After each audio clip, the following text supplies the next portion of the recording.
warmer from the low. Welcome to Lovely Las Vegas for Coast to Coast Hoops with myself, Greg Hoops Peterson, now part of the VSiN Family Podcast. We've got an excellent podcast for you. We're going to be joined in a few minutes by Eli Boettger. He does such great work over at eCheckCBB. He is the founder of that wonderful site, and he's going to be joining me to discuss what we've all seen here in the transfer portal over the last few weeks. We're also going to discuss how some of these teams, specifically Washington, have learned from the mistakes of last season where they paid one guy in Great Osabor a whole bunch of money. They really had a dysfunctional team because they had one guy that was really good and not a whole heck of a lot else around him. So how they've been able to just be able to learn from those mistakes, how a lot of these schools are operating with their NIL funds. Some of the mid-major schools have really been standing out and have been able to have a little bit of a come up and have been able to hook in there some talent as well. And then in the final segment, going to give you guys a recap of the news and notes that we saw in college basketball over the last 24 hours. If you do have a question, comment, segment idea, what have you for this podcast, you have one of two ways we offer those in. First one is my Twitter/X timeline at gunit_81. Keep in mind, the name does not matter, so as per usual, please do send these into the timeline.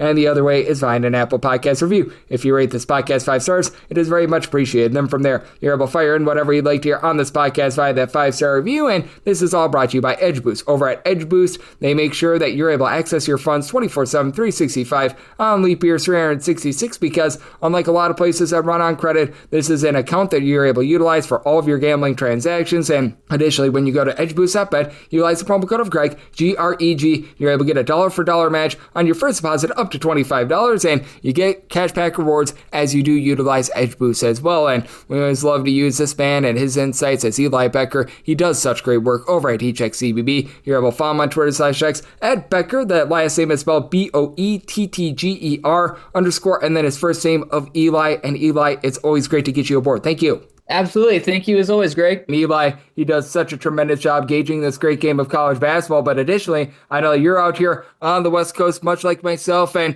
you're a guy that's out there in the great state of Washington. So I need to address this with you. How much do you think Washington and frankly a few other schools learned from last offseason that you need to pay more than just one guy? Because we remember what happened with Washington last year. Great Osabor gets like the $2 million and everyone else is making peanuts. And yeah, the guard play be not so great, and Great Osabor had to do a little bit of everything. I think that you'd agree with me. Washington has taken a different approach this offseason, and I don't know if they're going to be like some sort of 25-win team or anything like that, but I just take a look at Washington and their roster right now as compared to last season, and even though they don't necessarily have a player as great as Great Osabor, I feel like it's just a much better, much more well-rounded team than they had a season ago. Yeah, I think you nailed it on the head there. And we still are in such the early stages of what this whole type of NIL environment, which is obviously going to change and will continue to change, but at least as far as contextualizing roster construction in the eyes of how much budget you have and how you wish to spend that budget. And I think you're exactly right in your assessment of how last offseason went. I know it was a major priority for Danny Sprinkle to bring over Great Osabor from Utah State, knowing that he was kind of the pillar of what Sprinkle has done, going all the way back to when he was at Montana State, and the two wanted to still be partnered together. But the downside of that, obviously, was this was not a good roster, and it wasn't constructed very well at all. It was really jagged. The backcourt was, I would say, over-reliant on Zoom Diallo to do a lot of creating that it wasn't yet comfortable doing, just adjusting to the college level. Not really many shooters on the team, and certain players were asked to do a lot or just play out of roles that they aren't used to playing or even built to play in. So that much was apparent. I also don't necessarily think that this was the best coaching job of Sprinkle's career to this point, but he also was kind of dealt a pretty tough hand that he was given, a very empty cupboard that he was given when he took over. But looking ahead to next season, I think that this roster is constructed in a far better way that you can kind of envision what this team will look like and kind of the brand and style of basketball that they'll play. It's a team that has a lot of size. Besides Kamari Peterson, it's a team that is pretty much 6'4", if not taller, across the board. So they're going to have a lot of size. Bringing Wesley Yates back is going to be a really interesting addition to the team. Get another year of Zoom Diallo to really settle in and find his stride. It was great to bring him back as well. But I'm also really intrigued by Jacob Ognasevic, who's coming over after a really great season last year with Lipscomb, really productive year. He's going to play an interesting role, but I do think that there is probably something to be said about some of these guys adjusting to playing Big Ten basketball. Of course, that's always going to be kind of a big question when you do bring in a substantial transfer class. But it's a team that is going to have a lot of talent on it, and I think it's just far better balanced than it was last season, where, as you said, it was pretty heavily reliant on Great Osobor and then whoever else managed to show up on a particular night. So I'm definitely intrigued. At the end of the day, it's so difficult to make a roster work when there are so many newcomers.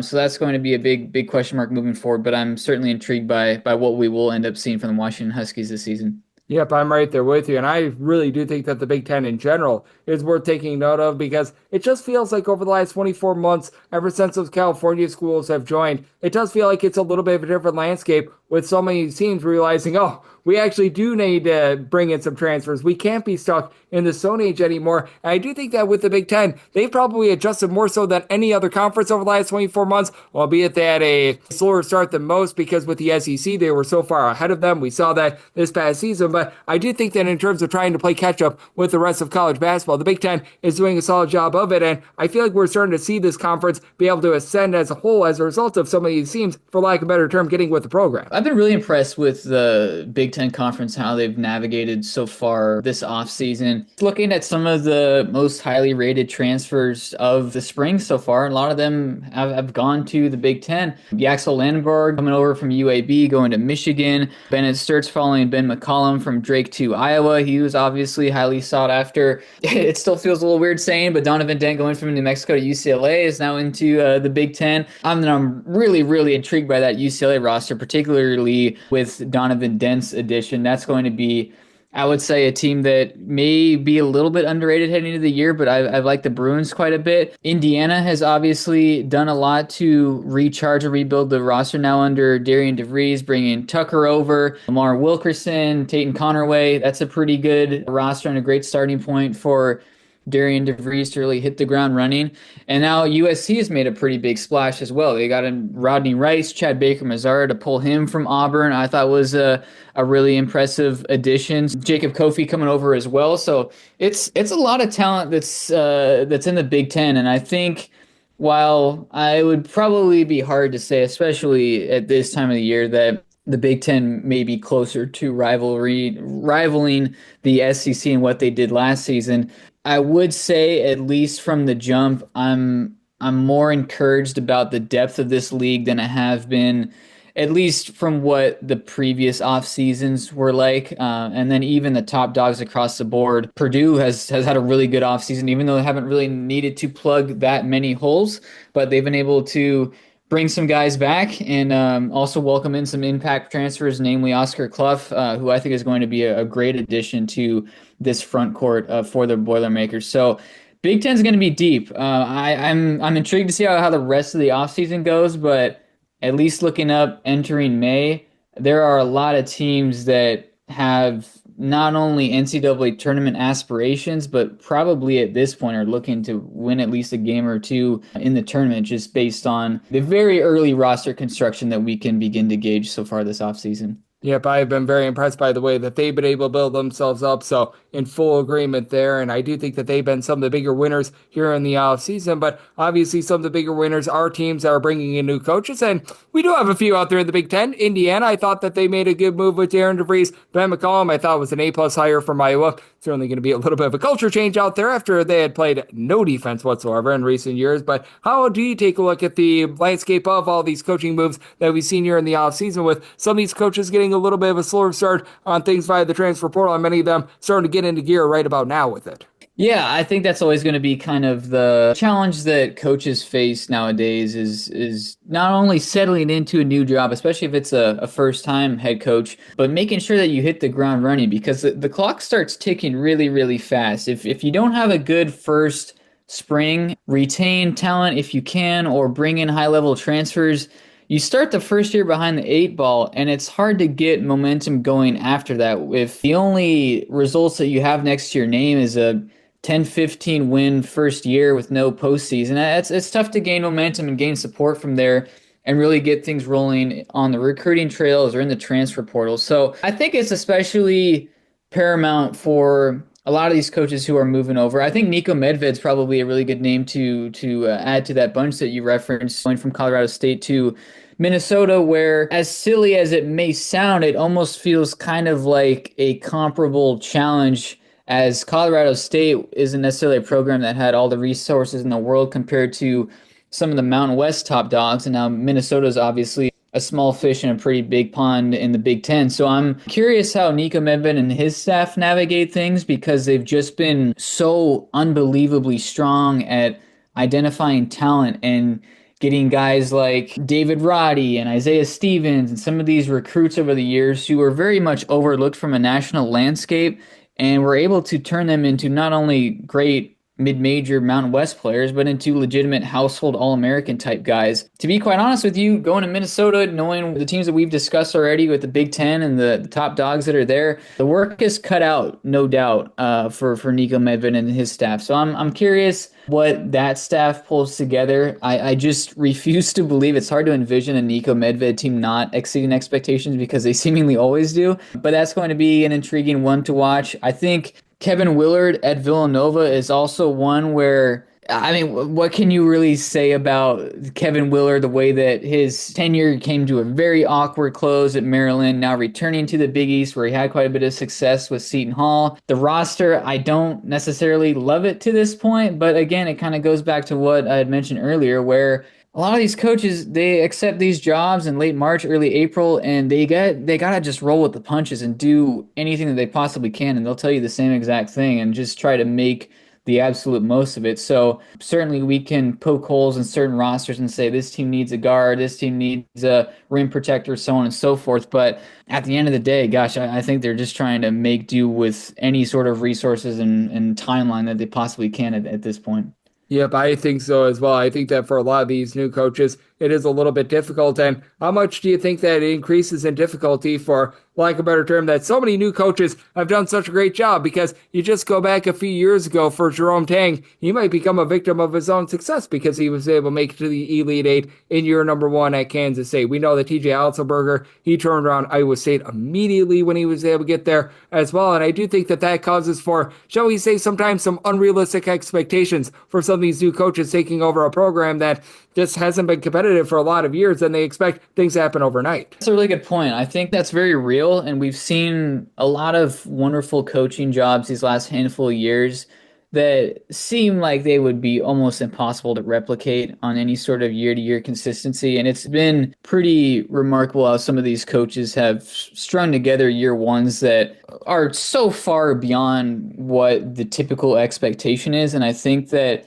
the transfer portal has a lot to do with that, and these coaches are just getting so much better at identifying talent and understanding who they want on their roster, whether it be recruits or transfers or retaining certain guys. But it certainly does lead its way towards far more pressure on other coaches who don't knock it out of the park in year one. Not to hijack the show and talk more about Washington, but I think that it kind of goes back to Danny Sprinkle's first year at Washington, where the Utah State season that Sprinkle had, he was unbelievable and earned all of the accolades along the way, and did just a phenomenal job with that Utah State team to lead them to 28 wins. They won an NCAA tournament game. They weren't picked to do any of that. And you move up a level, you try to make do with the roster the very best you can, and last year fell on their face, and that's just kind of how it goes. But you have to pick up the pieces now and really have an eye for the types of players that you are trying to bring to your team and make it happen, and then just game plan and strategize around that. So it's a really fun time, I would say, to cover this sport because of all of these changing factors and coaches moving in and out and moving up, and then the next guy assuming the role and just having to understand how are we going to make this work, and not only looking at it as a 4-year plan or as a 5-year plan, which so many coaches will reference, but like, how do we get good by December or January when the going gets tough and we have to really make a surge to get to the tournament or to get to the postseason. So some coaches will do it and they'll see kind of what comes with that, like you said, with the expectations that follow. And some will unfortunately kind of fall below the expectations and will have to dig themselves out of the hole. And it just makes year 2 and year 3 that much more urgent and pressure packed. I agree with you. I do think that just taking a look at some of these teams in year number 1, year number 2, it's always such an interesting dynamic. And just being able to get these guys that are able to get in some of their players, being able to get a full off season, because many of these coaches, they get hired on, and as you mentioned, they have to start recruiting literally hours after they take the job. That makes things so difficult for them. And I do want to follow up with this as well, because we've seen some great off seasons out there from some of the Big Ten teams. I think that you'd agree. A team out there, quite a few teams out there in the SEC, they've been able to do an amazing job as well. But I think that's interesting how the mid-major teams have been looking at the transfer portal, have been bringing in coaches, what have you. And who are a few teams that are outside of like those Power 4, Power 5 conferences that you've been starring right now that you feel like they're heading in the right direction? Maybe not that they're going to win 25 games and make a big run in the NCAA tournament, but you just feel like they've got it right this offseason and the arrow is trending northward for them. That's a good question. I think that one school in particular that I'm really intrigued by and just curious how they navigate from here is UNLV. With Josh Pastner, he almost feels like the right personality to go to a program like UNLV, which so desperately needs a shot in the arm. This program has not been relevant for almost 20 years now and really done much of anything on a national scale. Josh Pastner, although there are certain people who can poke fun at him from at least from a personality perspective or maybe what he represents, some of the antics and stuff, but he's had some really good teams and he assembled some great teams in his time as a head coach prior to heading to Las Vegas. That team that he had at Georgia Tech that won, I believe it was just 17 games in that COVID year, but made a great run in the ACC, to kind of surged from there. I think trying to replicate that and the energy around maybe finding some talent that isn't necessarily the most highly sought after guys is going to make the difference for Josh Pastner. And so far, while there's probably still quite a bit of work to do, I kind of like how the roster is forming for UNLV so far, because as we've seen, I know as we've talked about on this podcast especially, just getting experience and getting guys who have played a lot of college basketball oftentimes goes a very long way. And just looking from top to bottom of this roster as it stands right now, Kamani Hamilton's a senior. You got Al Green, who's a senior. Miles Shea as well. He's an experienced guy who's been playing a couple years of college basketball now as well. So I kind of like how this roster is coming together. And while it may not necessarily be a team that in year 1 is going to necessarily compete for a Mountain West title or anything along those lines, but just getting some semblance of momentum and some continuity going within the Runnin' Rebels program would just make such a difference to try to re-engage that fan base. And honestly, who better to do that than Josh Pastner? I think he'd be a good guy to get some folks on board with UNLV basketball again. So I'm really intrigued by how this roster rounds out and what this team looks like once we hit the fall. Yep, I'm right there with you. And I think that Memphis fans are starting to have a little bit more appreciation for what Josh Pastner did many, many years ago, because ever since he left, hasn't necessarily been a lot better ever since he left. I know that Penny Hardaway is a big name, but hasn't necessarily produced a lot in the NCAA tournament. Josh Pastner was always solid there. Georgia Tech, as we know, that was a tough place to be able to win. He was able to do a solid job there. So all good points that you bring up, Eli. And Eli, I know that you're doing an amazing job gauging this great game of college basketball. All you guys over there at HX CBB are doing absolutely tremendous work. You're working tirelessly to take a look at the 100 million billion guys in the transfer portal, parse through what we're going to be getting this next season and trying to be able to look forward. So love the good people at home. Know it's all on tap for you and how people can follow along on social media and other platforms. Absolutely, Greg. Well, as always, you can find our stuff on heatcheckcbb.com. Our social media handles are all at heatcheckcbb as well. And it certainly does feel like there's 100 million jillion transfers out there, but we're doing the best we can to break it all down and get a sense of what things may look like as we approach closer to November. So as always, working around the clock and enjoying all of the chaos and madness that comes with the off season. Yep, absolutely. I know that Eli, Connor Hope, you've obviously got Brian Ruff, who he was on this show about 24 to 48 hours ago as well. You've got a lot of hard workers out there, Riley Davis, that are doing a tremendous job over at HXCBB, taking a look at this great game that we all know and love. And Eli, he does a great job of operating it all. So big thanks to Eli for joining me on Coast to Coast Hoops, now part of the VSiN Family Podcast. And coming up next, how about if we get you guys a recap of all the news and notes that we saw in college basketball over the last 24 hours.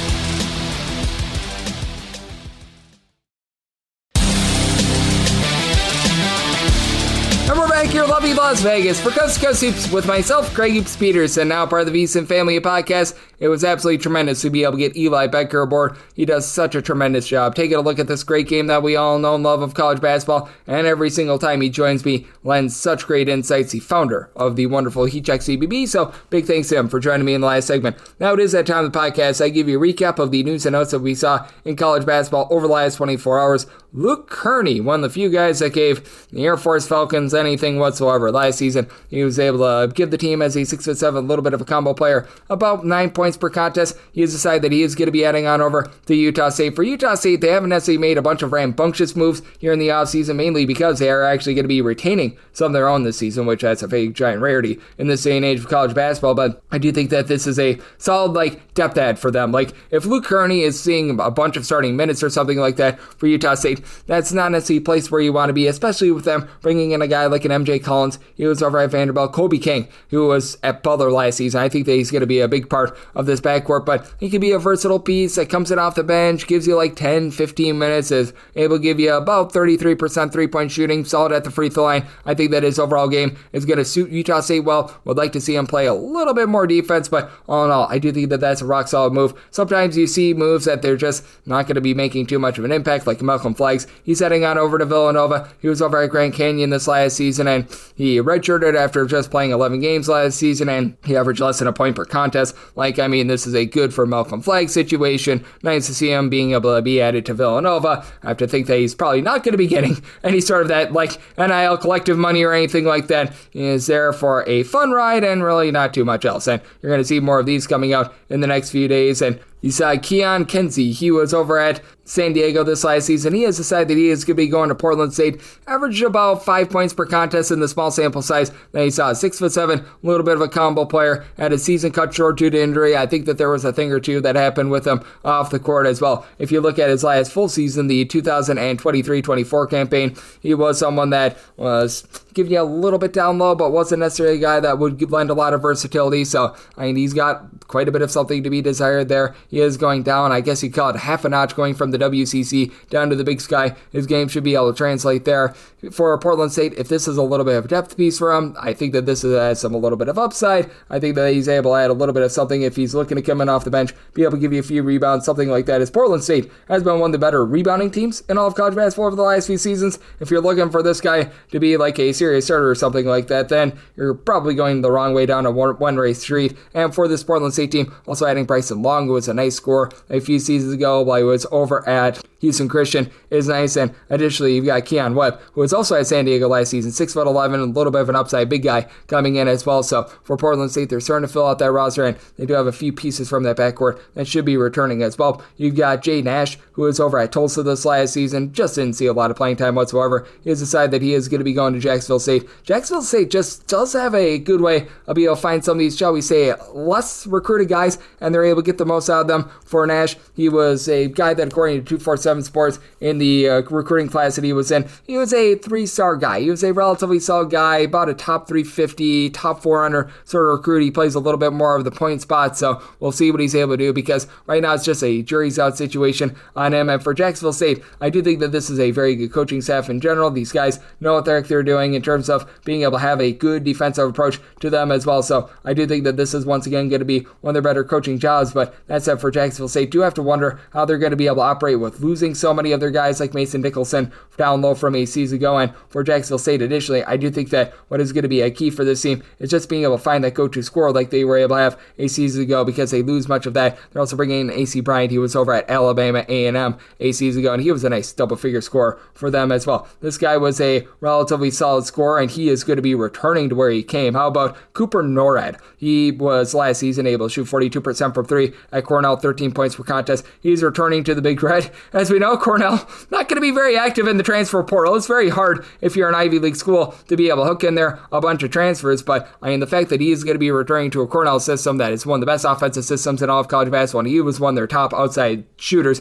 that is very big for them, and the Ivy League has done a nice job of being able to retain their own, so I mean, a big giant credit there. You got Veliko Ilic, he was over last season at Loyola Maryland. He has decided that he is going to be going to Sam Houston State. Now, Milos Ilic, he decided that he was going to be going up to the Power Conference level, so both of the Ilic brothers, they decided to leave, and for our Velkacio Ilic, he's got a little bit of versatility to him. Not a guy that I think is going to be a massive impact player for Sam Houston State because he was at the Patriot League level last year, 8 points, 5 boards per contest, but he's able to offer a little bit of something on the glass. He's a big body, and for Sam Houston State, they were one of the more ghastly defenses in all of college basketball, so they could use a little bit of something there. For his career, Ilic has actually been a 37.5% three-point shooter, albeit it's on a very, very small sample size of 3, so I don't think that he's going to have that in his arsenal too much, but still, I do think that that's a relatively solid pickup for them, so you do like to see that. You've got Omar Agbala. He was over at Baylor this last season, just was unable to get out there on the floor. He has decided that he is going to be going to Northwestern State, and this is a solid ad for Northwestern State, a program that has done a really good job of being able to scour the junior college ranks to be able to find talent. They did that with Addison Patterson. He was a former top 100 recruit that they were able to get in, and if you take a look at Agbala when he was coming out of high school, was a guy that went to Mount Verde Academy, was just a little bit under-recruited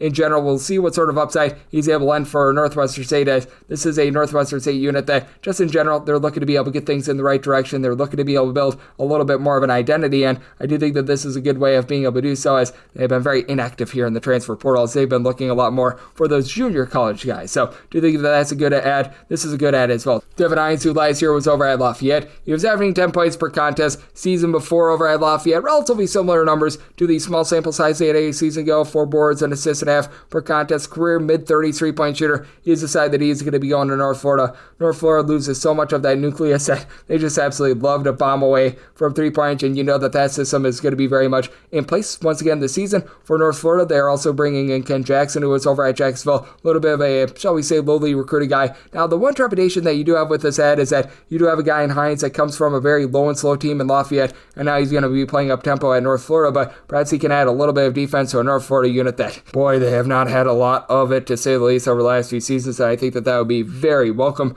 by them. So I do think that this is a pretty solid ad. I think that this is also a pretty solid ad for Portland State. You've got Mose Downing Rivers. He was over at Missouri State last year, 6'6", a little bit of a combo guard. He was able to give the team 2 points, 2 assists per contest. He has decided that he's going to be going to Portland State as well, so was a relatively solid day for Portland State. They've got a lot of depth now. I do question sort of the top-end talent, but they're going to be able to go deep in that rotation, and for Portland State, I sense that they want to go a little bit more up-tempo than they did a season ago. Shaquille Bender, he was over at Manhattan the last 2 seasons, averaging 12.5 points per contest. He has decided that he is going to be going to Long Beach State. I like what Long Beach State is doing here in the transfer portal, as they are realizing that the Big West has really leveled up. It's become one of the best mid-major programs and mid-major conferences in all of college basketball, and for Long Beach State, it felt like it was 7SQ and really nothing else last season, so they're looking to add a little bit more depth. They bring in Petar Mestrovic, who was over at Syracuse as a 6'8", little bit of a combo player. Damashari Johnson, who was over at San Diego State, is another one of those combo guys.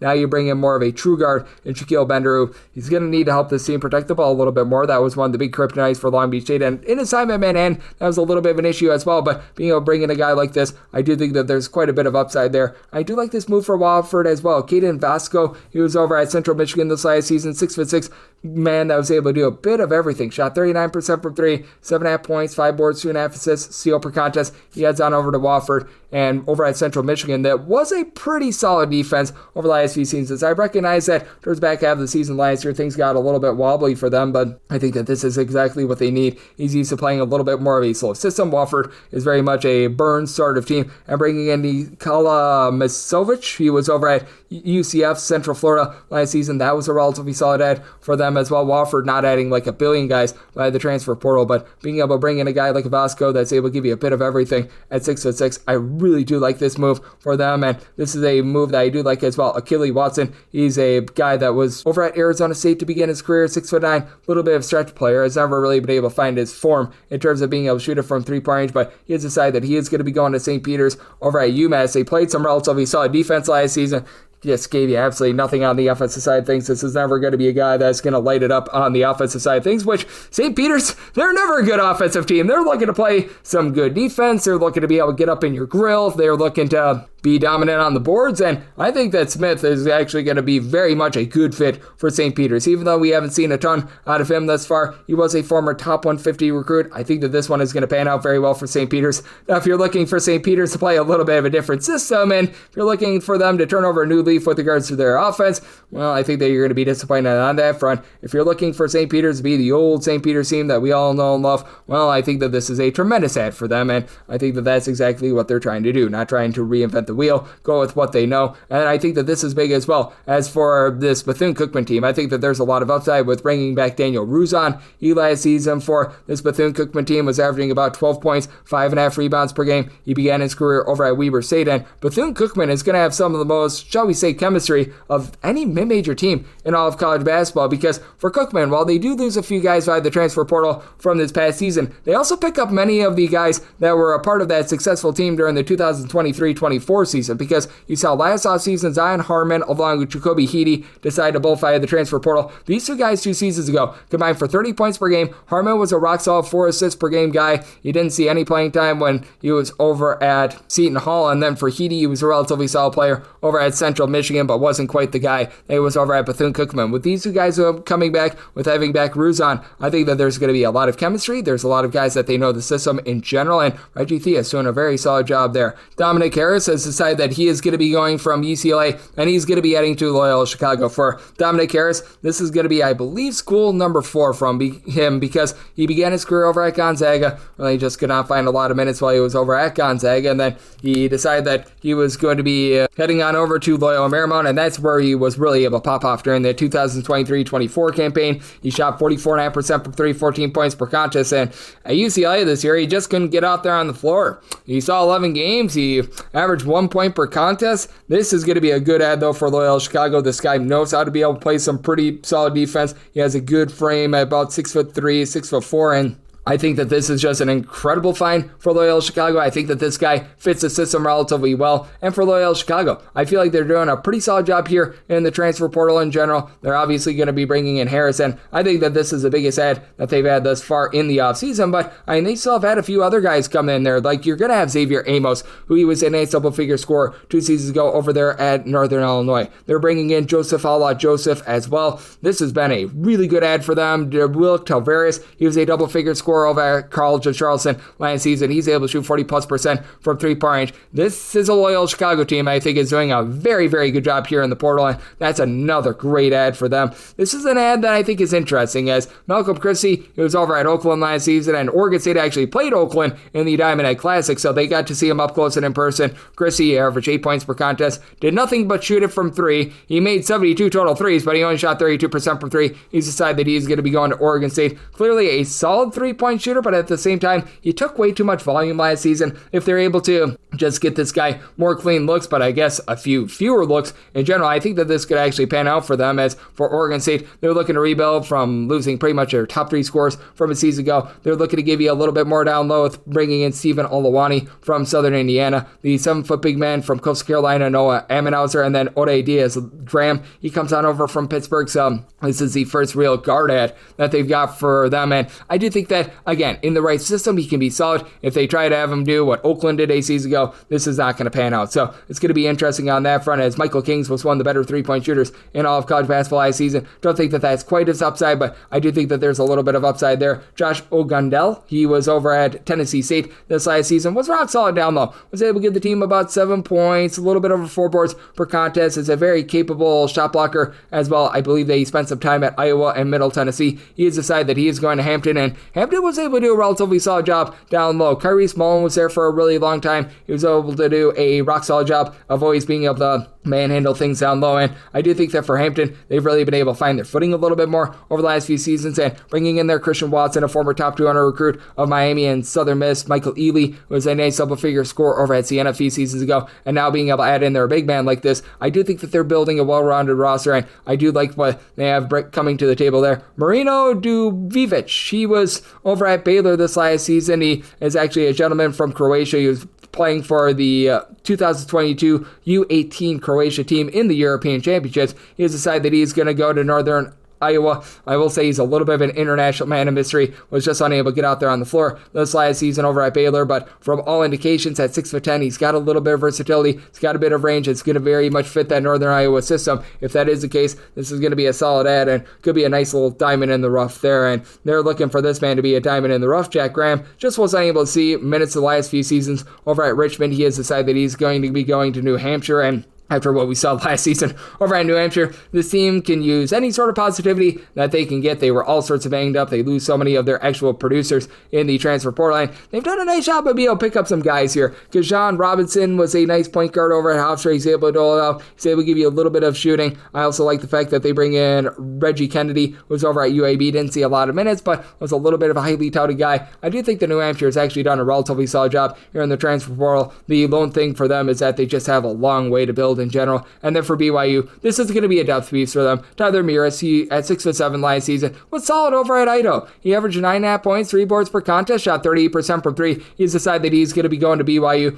For BYU, they absolutely love guys like this, but I mean, if he's anything more than like a number 8, number 9 guy for this team, then something has went horribly wrong with the number 1 recruiting class in all of college basketball, the way that they have been doling out that NIL money to Robert Wright as well of Baylor to come in and hold down the fort. So Tyler Meares, he's going to be able to give BYU a little bit of something, but again, I do think that he's nothing more than a depth piece. Isaiah Jones, he was over at Oakland this last season. He was a well-rounded player, I think is the best way of putting it. 7 points, 4.5 rebounds per game. Not a guy that's going to light you up from three-point range. He goes to a South Florida team where they're not going to need him to light it up from three-point range. South Florida, under that Brian Hodgson system, they're going to be playing some rock-solid, rough-and-tumble defense. I do think that South Florida really building this thing up the right way, by the way, as they have hit the transfer portal hard here over the last, I'm going to call it week or so. They bring in Xavier Brown, a nice double-figure score over at James Madison. They're going to be able to retain C.J. Brown, a nice point guard from a season ago. Isaiah Nelson, Joseph Pignon, they came over with Hodgson over from Arkansas State. Devin Hade is a nice double-figure score that was over at Central Connecticut last season, and Damian Collins is a former top 50 recruit with some upside. So they've done a really good job of being able to build this thing out. I do like what they've got coming to the table, and this one is also relatively solid. It's Isaiah Mbeg. He was over at William and Mary last season, so he didn't just get William, he didn't just get Mary, he got both. He should be able to add some great defense to East Carolina. Last season, he was able to give the team 5.5 points, 3.5 assists, stealing that per contest.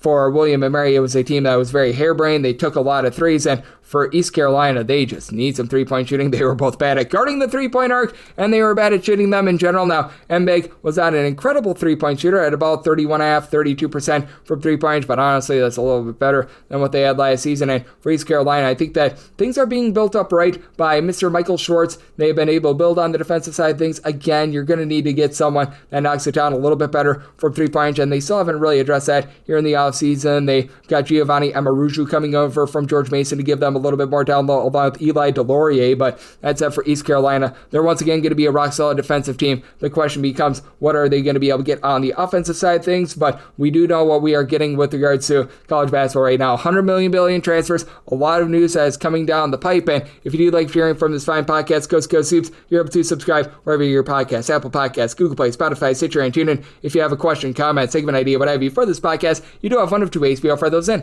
First one is my Twitter/X timeline at gunit_81. Keep in mind, Lord ZM, the name does not matter, so per usual, please just send these into the timeline, and the other way is find an Apple Podcast review. If you rate this podcast 5 stars, it is very much appreciated. From there, you're able to fire in whatever you'd like to hear on this podcast via that 5-star review, and big thanks once again to Eli Boettger. He does such an incredible job over at HXEBB. He's done me in the last segment, and coming at you guys every single day on this podcast, so I'll be back with you once again tomorrow. Thank you.